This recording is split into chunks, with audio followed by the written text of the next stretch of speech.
there may be so much judgments on us, okay, but if you really feel you want to do something, you will eventually do it. But you have to believe that this is what you want to do. Focus on one thing which you want to concentrate at a time, and always follow your passion. That will take you to places.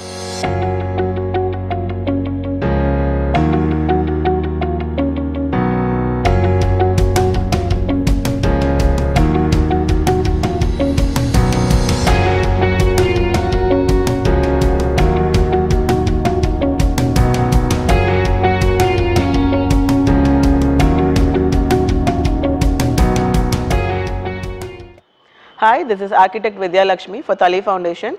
We are meeting here for the 4th session of Talk with an Architect from Madras Literary Society. This is a 100-year-old building and 200-year-old society which holds 65,000 volumes of books on different topics, which includes Tamil and children's section recently. And this is one of the oldest and lending and functioning library of Asia. We are going to meet architect Tirupura Sundari, who has done her bachelor's from SRM University and master's from University of Tours on urban and regional planning.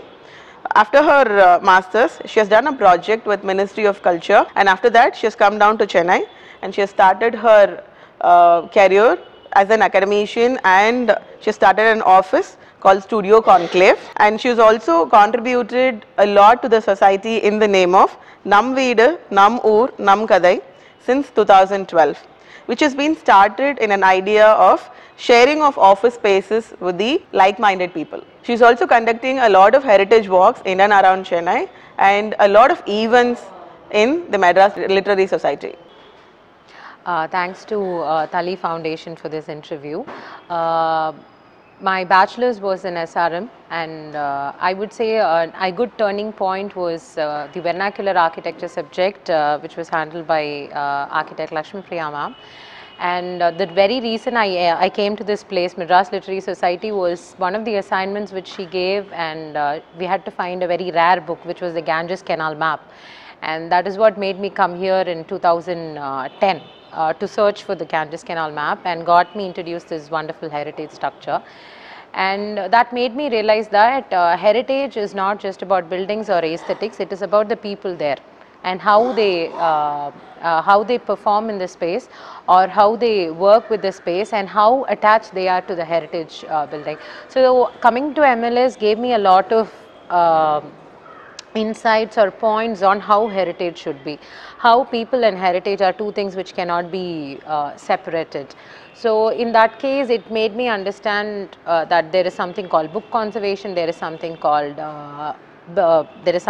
furniture conservation or object conservation and all that. So if that didn't happen that time, my career would have moved in obviously in the architectural direction, but it came through this heritage management facet because of that particular visit. I think that's what college education gives us, no? It makes us open out to different aspects, and architecture gives you that that strength to move into different facets of different professions, not just architecture but lot of allied fields. So then, as a part of my bachelor's, I also went for the exchange program in Birmingham City University, and going there I got to interview for a journalism project Ruth Reed, one of the first presidents of RIBA, women presidents. So that was another eye-opener, and also that was the same college Laurie Baker studied. So that was another idea of it, because we all know after architecture point of view what he did, but before that, why did he came here, what was his life in Chittorgarh and all that. So that was that also gave me an point of view of, okay, the journey we travel across after architecture, before architecture, gives us an idea of where we will actually go, or the different kind of people we meet, the different places we visit and all that. And then my master's was urban and regional planning. I was very specific that I wanted to do my master's in urban planning, because policy level changes play a major role, and for us to understand these policy level changes, it is important to understand the dynamics of it. Economics is very important, but we all feel economics is something very, very distant, but we need to know how economics work, and we also need to know how management works, because to work efficiently we need these different aspects. So after all that, as a end of my masters, I was working on a project with the Ministry of Culture. It was about the state changes in UK and how that affects the different policy level changes and small level changes, what happens. So this was one reason why I thought how different, and I always felt my interests were very varied, or if someone would say it, it would be like very random. But I realized the crux was two things. One was people, and second was how do we make any place or any space inclusive. So that could be dealt with heritage, that could be dealt with inclusive spaces for special children, or it could be like a very simple aspect of how a particular artisan should be respected. So that's how my interest started moving into stories. So we started collecting stories and all that. So parallelly we started Studio Conclave, by we as in a couple of my friends, Studio Conclave and Nam Veedu Nam Oor Nam Kadai. But Nam Veedu Nam Oor Nam Kadai, if you ask, it is not just about me, it is about the different people who got involved and all that. So the different projects which we do also depends on the particular need and intent of it. And I believe when you start with a purpose, after the purpose is done, we should be clear enough to move away from it as well. So someone should be able to take over it. So Nam Veedu Nam Oor Kadai is about creating those opportunities and representations.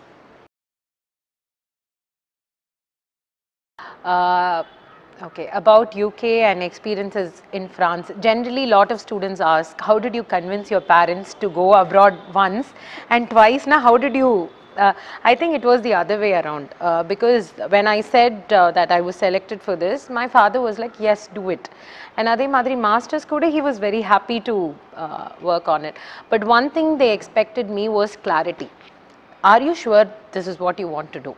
Are you sure this is the master? Because Appa is a taskmaster till now. So Vasna Appa mattu taskmaster madri. He is a taskmaster. So he wanted me to take prints about the different aspects in the city I am going to, what is the course I am going to work on. For even if it is a flight ticket, he wanted me to have that comparison. I think that gave me that point of being fiercely independent. I think that came from my father and the background which he wanted me to do. So what was difficult? So convincing part was easier because they were more encouraging. But what was difficult is the way people look at us when they know that you have come from. Either they will look at us like we have an attitude, Madri, or they will be like, you don't look like you have come from abroad. I think we should talk about both these aspects of it. And I don't know if there is a if there is a tabular column which says, okay, people who have gone abroad should look like this, or people who have not gone abroad should look like that. It's not about being abroad, it's about the education which we get there. And I would say going to another city, not even abroad, any city, traveling makes you a better person, and independent traveling gives you that. So difficulties as in France language was a big problem, because at home they were very specific. School should be Tamil, because whatever language you learn, it should not just be for grades, learn it wholly. So when I went there, it was new for me. So but the advantage is you can come back knowing a new language. And second thing is to know people from varied cultures. So and then cultural shock and solrada vida, it is more about knowing people from different culture. That will open out your mind, because we will be close like only these kind of. So more than challenges, I would say how can these challenges help you to make a better understanding. And course wise also, I think Indian architecture course is designed to be as serious and as like any other universities abroad. But the one thing which is which I would say is little bit different is the kind of mentoring or skill sets. For example, first year definitely there will be a wood machinery workshop. So they will actually know how to work on a lathe. They will actually know how to work on to cut and fill and all that.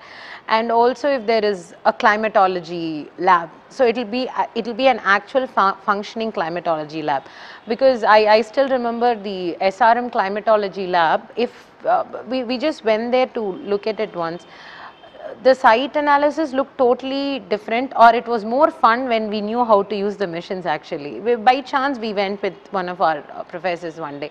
So I think the course and all is same, but the kind of skill sets, apart from architecture, skill sets are different.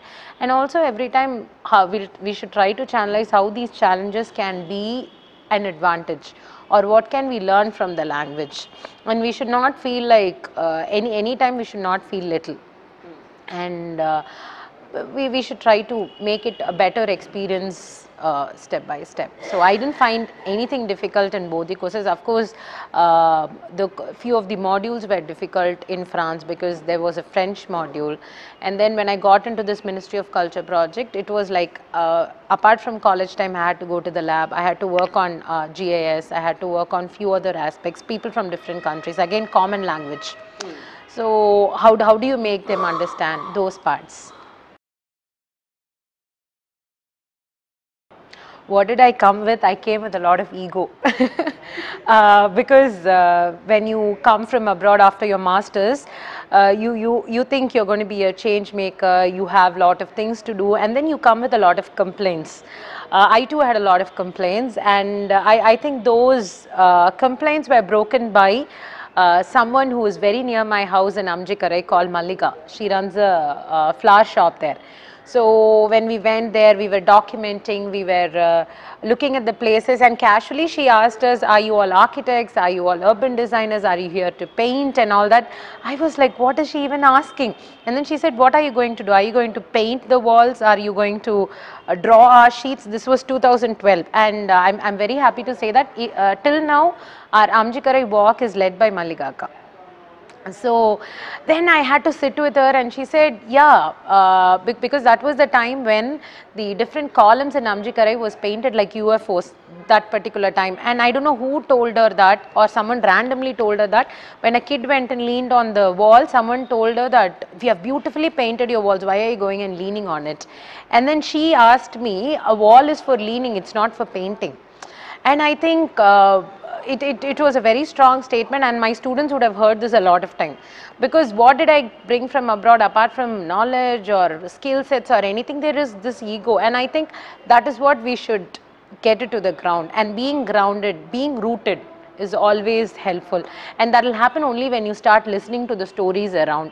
And parallelly, we were going to different people working on red oxide flooring, lime plaster, Madras terrace roof, and they all had really tough stories to handle. And they said, we don't get projects.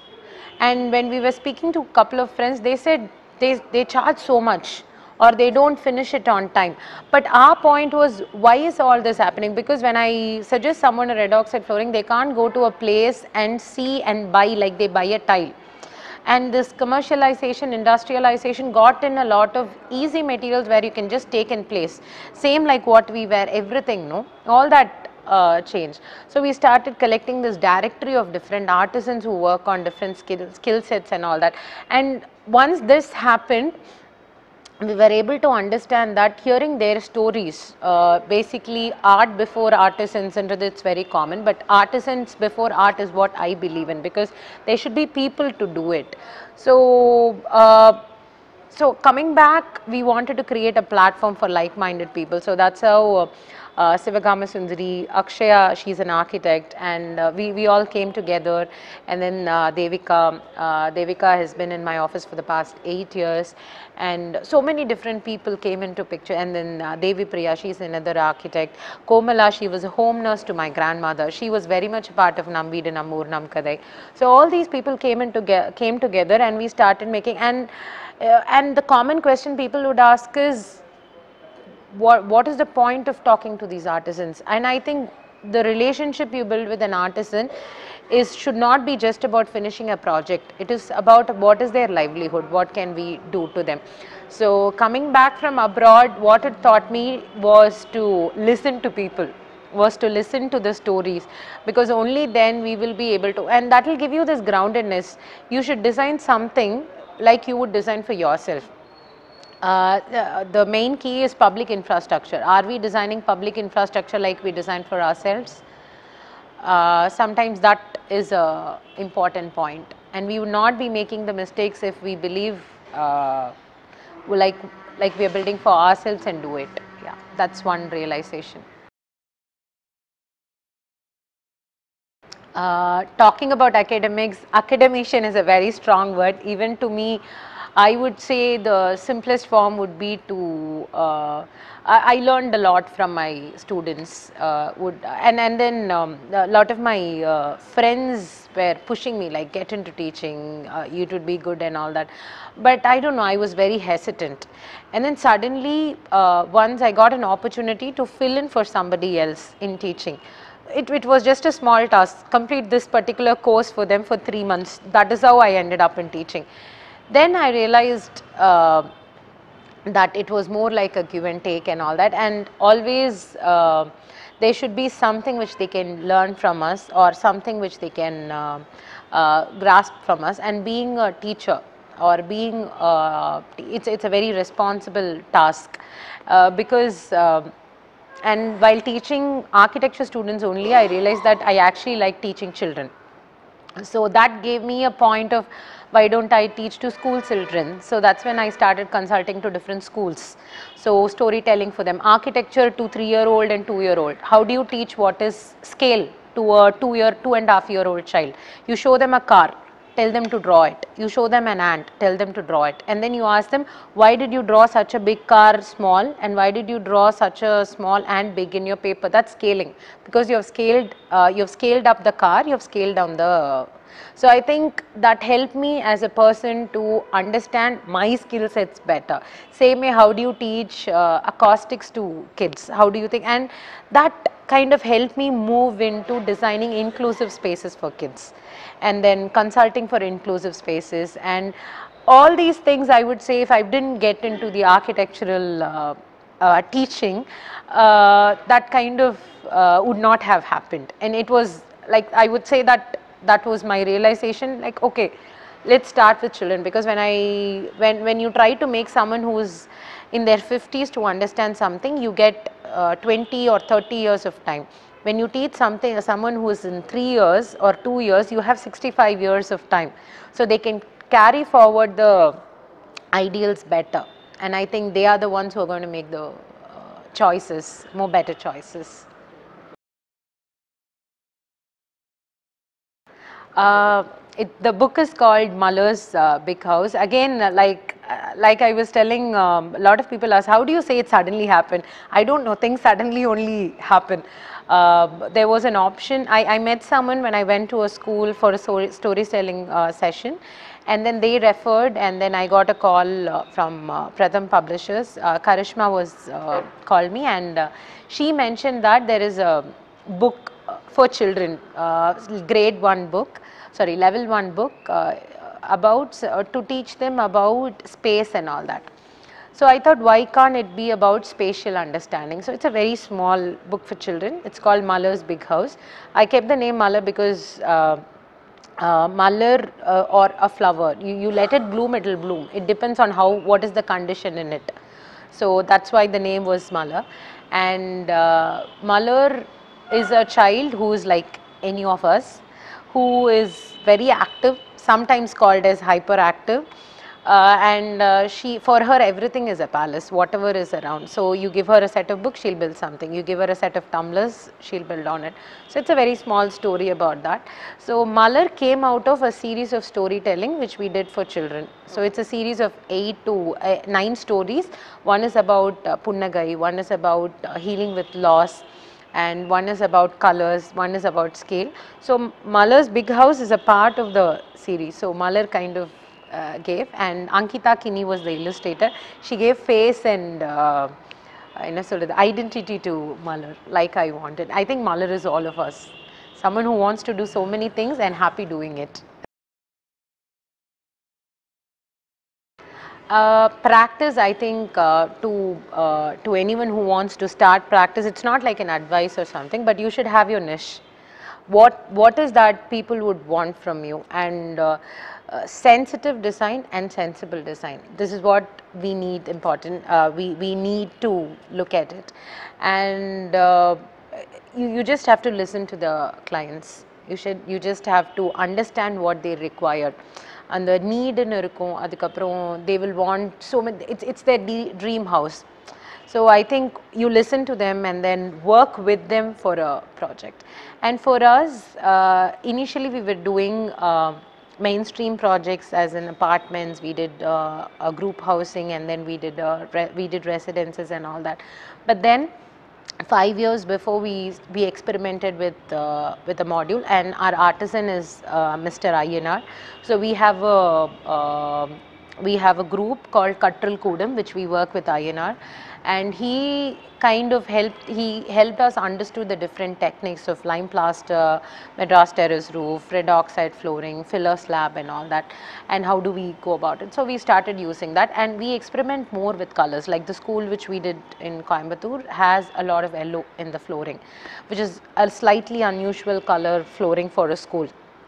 And the school which we did in Udaipur was completely how do I say, it was made with mud which we had there, and we did the construction or the involvement with the public made all the difference in a school. And then we also consulted, we also do this inclusive consultancy for already existing buildings like MLS. If you see, we have done a proper ramp which people can access and come in. By itself the interior space is accessible. And how can we work with, for example, acoustic need not be only acoustic panels. There could be a construction technique which would actually make the building acoustically sound. So we would have done more than 25 to 30 projects. So what learning I would give is put a part of yourself in the project, but you should be ready to take it out as well. So I think that is the difficult part. I think first my office, my studio, part of my studio is in the second floor of my house. So it's 11 by 12 space, and we have storage of up to 20,000 books, and it can be changed into 5 different formats, and 5 people can work there. So it's 11 by 12 space with it has red oxide flooring, it has a lime wash, it is exposed brickwork as well, and we run completely on solar. And right now my house is completely solar surplus. Okay. So I think as much as I would tell them like traditional, I would say a house which is comfortable would be the right word. A traditional flooring, not just red oxide, not just because I like red oxide, any traditional stone work, stone flooring also is comfortable to walk in. So a breathing material. I think it's about how we word things. A comfortable flooring, a comfortable access, a comfortable understanding, light and ventilation. So it's not about initially we tell them that we are going to do a traditional house. And once they step into our office itself, they kind of understand. They want to know, how did you do that inside this 11 by 12 space? Because they see my house proportionate wise, I could have actually had a bigger space for my office. So that will be a next question. You could have had a bigger space. And when they move in the steps, you can see the lights coming in, which is an elder friendly part. And they open a shelf, you can see light coming in, and all those are also solar powered. So it's not that just tradition with comfort, and also, and I think green buildings are not the actual green building, certified green buildings alone. Lot of traditional spaces are by itself green building spaces, and I think once they experience this, there won't be any question. See, if you ask me initially the practice, it was tough. It was really tough, but I think everyone needs that 3-year incubation period, right? To have and then architecture is more about word of mouth, and they have to experience your place to come back to you. Now people inquire to us, but we are little specific in understanding the needs and getting. And one thing, even a client we spoke 4 days before said, I'm very surprised that you're referring another architect for my project, because now I feel there is no point in keeping projects for yourself. Especially there are very few people who work on traditional building techniques, and it's always about sharing. More people do it, more the technique reaches. So there is no point in saying that it is ours. And I think heritage management or city heritage is also like that. It's not just us, it's for everybody. And I think once we get that understanding, our work will be more brighter, and our work will be more happier for the client and us. Okay. Okay, about artisans, how painful it is to be ignored. It is equally painful when our presence is not acknowledged. So I think artisans have faced that for a very long time, and sometimes all they want to know is to explore possibilities with you. And I think you can learn so much. Like for example, when we were paletting the red oxide panels for different shades, if without the artisans we never had the point. And I think what should we give back to them is just respect. It's just respect. நம்ம கிட்ட ஒன்று இருக்காது அவங்க கிட்ட இல்லாதது is the language only. And I think except for that they have everything, the skill set and all that, and you trust them to do your buildings, right? And sometimes that acknowledgement actually works. சில பேர்லாம் ரொம்ப வெறுப்பா பேசுவாங்க. நம்மளே சொல்லிடுவோம்ல, இந்த artisans they don't, நாங்கள் சொல்கிறது கேட்க மாட்டேங்கிறாங்க, சரியாக பண்ண மாட்டேங்கிறாங்க. அதாவது சரியாக பண்ண மாட்டேங்கிறாங்கன்றதை விட ரொம்ப திமிராக இருக்காங்கன்றது நம்ம நிறையா கேட்டுகிட்டே இருப்போம். அந்த point of view sometimes you listen to them. Like சில ப்ராஜெக்ட்ஸ்லாம் வந்து அந்த அவங்க ஒரு 3-4 மணிக்கு ஃபோன் பண்ணி சொல்லுவாங்க, இந்த மாதிரி there is a small mistake, we read the floor. எனக்கு அப்படியே ஷாக்கிங்காக இருக்கும், ரீடூயிங் த ஃப்ளோரா, but they will be happy to redo it. And I think you give them the freedom and then they will give the best for you. And I think what should we give them is respect, and that எந்த அளவுக்கு அவங்களை ignore பண்ணக்கூடாதோ அந்த அளவுக்கு அவங்களோட ப்ரெசன்ஸை acknowledge பண்ணுறது it's very very very important. Challenges, like I said before, I feel every challenge comes to you, or every difficulty or pain or loss comes to you to make you make you realize that you can do better. Like for example, I'm a very emotional person. Even a very small thing can haunt me for a very long time. But what I realized was two kind of people ask two kind of questions. One, people ask you a question to genuinely know the answer. Second, they will try to ask this question because you will shut up. So you should know what is the kind of question you are facing at. And I would say in the construction is a men field, in a lot of people say. No, I say any site you go there, there'll be women who are carrying so much load, very casually moving around, very casually doing. In fact, I feel more at home in so many sites because there will be these women who are so resilient and so strong. And you can see these small children playing and all that. And from here I would like to point out that as women architects, if we have to do something, is to give them the right kind of spaces. Those women working in the construction industry, are we giving them the kind of due credit which we give? Due credit could basic, no, credit is not the right word. Are we giving them the right facilities? Is there a restroom in the construction site? Because we feel women architects, we need to be together. I think it should be women who should be together, and site or proper toilets and all that. And I think those kind of things you will understand when we start talking. And we documented different women working in construction sites, and I can share a few pictures with you. The kind of strength they show and the kind of stamina they have. Even though they get paid a little bit lesser than the men who are working in the site, is so resilient. And I think whenever there is a challenge, I just look at them, and then that gives you enough strength to move on. Yeah, very small thing. There is this public spaces and all that we speak. Now, how many of us are ready to use the public toilets? And I think there should be a change in the way we design public infrastructure at all. And I think 20 years before we were fighting for architects to be in the designing committee. Now there are architects in the committee. What has changed? What has not changed? So I think that basic thing. And then also this Ola drivers, we have Ola or Uber or any taxi drivers, we have this very complaint of they are very dirty, they don't. Do we have changing rooms for them? Or imagine someone driving for 16 hours. They have to relieve themselves, right? It's not even a women issue. I think it's a human issue which we have not catered to. Public toilets, public changing rooms. And then 5 years before I would say taxi. Now you have all these delivery boys and people who deliver food. What is that? Dunzo and all that.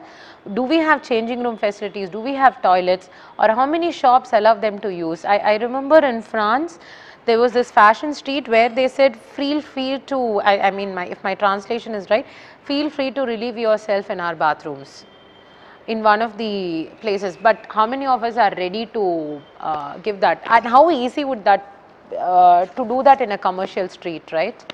And even giving water has become a very exclusive thing, right? And I think this conjunction, we feel this is very far from architecture. Social issues and architectures are very, very connected, and then we need to understand, because and I think only when you talk to people you realize that the connection is very strong, public infrastructure part, and I think when you deal with children, they are on the face, and then they tell you clearly, okay, this is what it is, this is the problem and all that. And involving children and putting all these different points in their head would actually make a better city in another 20 years or 25 years. Okay, I won't say lacking, because our, like I said, our skill sets are same, our education is same, everything, but collaborative projects or consensus is very less, like 10 people coming into 10 consultants, 10 design consultants, because we should understand that there isn't any competition. It is not it's not a race. Architecture is not a race. Because lot of us should collaborate to work on single projects or on multiple projects and all that, so that there will be a lot of point of view and all that. And also the second point is understanding the actual needs and not taking references from elsewhere and replicating it on. I'm focusing this completely on public infrastructure because individually at least there is a lot of changes happening. See, Laurie Baker made public infrastructure into earthen buildings. By itself it was very revolutionary, right? At that point, to convince, we generally talk about convincing governments, but he did that. How did he do that? And he didn't have rendering, he didn't do 3D views and all that, but he was still able to convince and work on that. Lot of public infrastructure in Kerala had, because of that one architect's change, right? So I think it is about the choices we make. Either you can make an easy choice or an easier choice. So I think we always go for this, okay, is it easier, or it is easy to actually follow your ideals, and it is easier to follow things which already is happening. But sometimes you may be, you may feel alone, or you may feel, okay, this is not right and all that. And I think that network or that that collaborative or consensus is what is missing kodella, or it is not about groups, it is about actual collaborations, right? And I think that's when it'll work. Okay, their strength is exposure, their weakness is also exposure, because they know so many things in terms of softwares, in terms of VR, in terms of digital experiences, in terms of getting the news in an instant, in terms of, there is so much information. But in the same way, how does this become a weakness is because everyone gets access to that, right? Earlier one person had to go and search for an information, so that becomes exclusive. Now that same information is available for the 10, if assuming 10 people. So how do you show yourself as a where does the difference come in? So it's to be as grounded as possible, is to understand that it's not a race or a competition, is to understand that you have your space. By space I don't mean just a physical space, nammaloda velin solromla, you have your space. So how do you work on that particular space and find your niche, what you want to actually do? It could be into writing, it could be reading, it could be music, it could be acoustics, it could be a traditional technique, it could be art. Architecture helps you open out into different fields, but also understand that architecture is also a field you can explore. It's not necessary that you have to move into any of that, but you can explore possibilities in architecture as well. It's not about how different your building is, it is about the nice experiences a person who is living in that building gets out of it.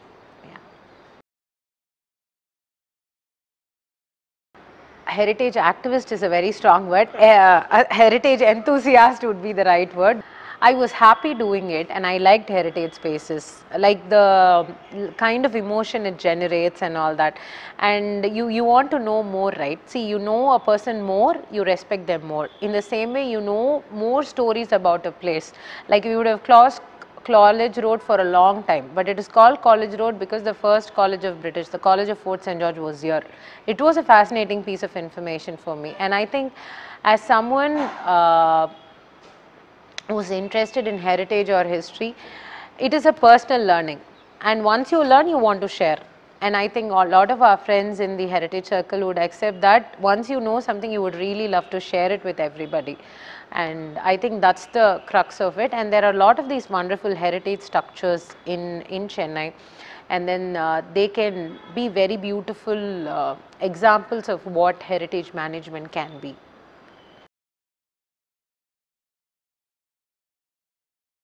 Madras Literary Society and the connect I have with MLS. It's more personal because for me it was always a wonderland as a student when I came here. And what we do now is every Saturday we have something called MLS Saturdays.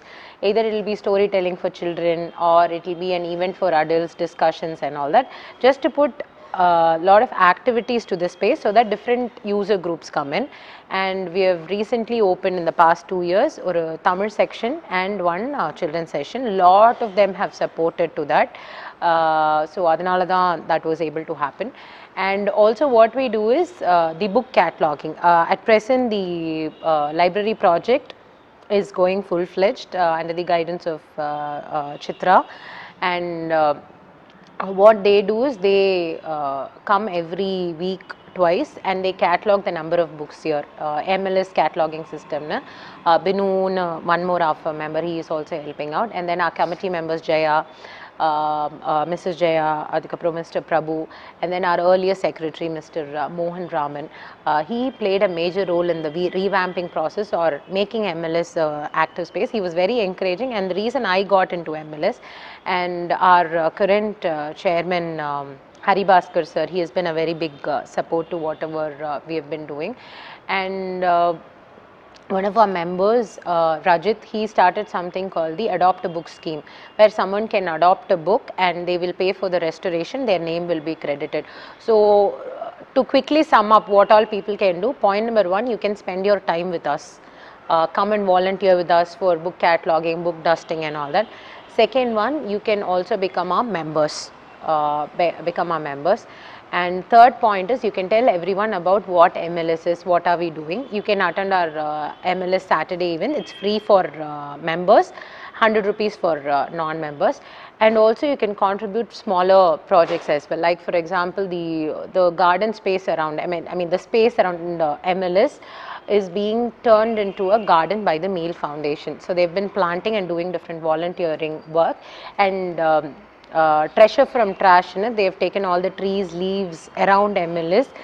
In the time it'll be there'll be a lot of leaves and all that, so they've made crowns, they've made bouquets out of all that, and they have displayed it there. And a lot of storytellers have contributed here for different sessions. They've come here and narrated different stories for children, and then we have had music sessions here. So you can choose MLS as your venue for book launches, music events. It is an acoustically very effective space, so you don't have any echo or anything. The design is such that, and then ample natural lighting and all that. So apart from all this, what you can do is share that MLS, what MLS stands for, and we believe that it has been an active space for so many years, and with your support it can be a more active space. There may be so much judgments on us okay, but if you really feel you want to do something, you will eventually do it, but you have to believe that this is what you want to do. And another thing is, it's okay to like so many things, it's okay to like to do different things and all that, but focus on one thing which you want to concentrate at a time, and always follow your passion. That will take you to places. Thank you.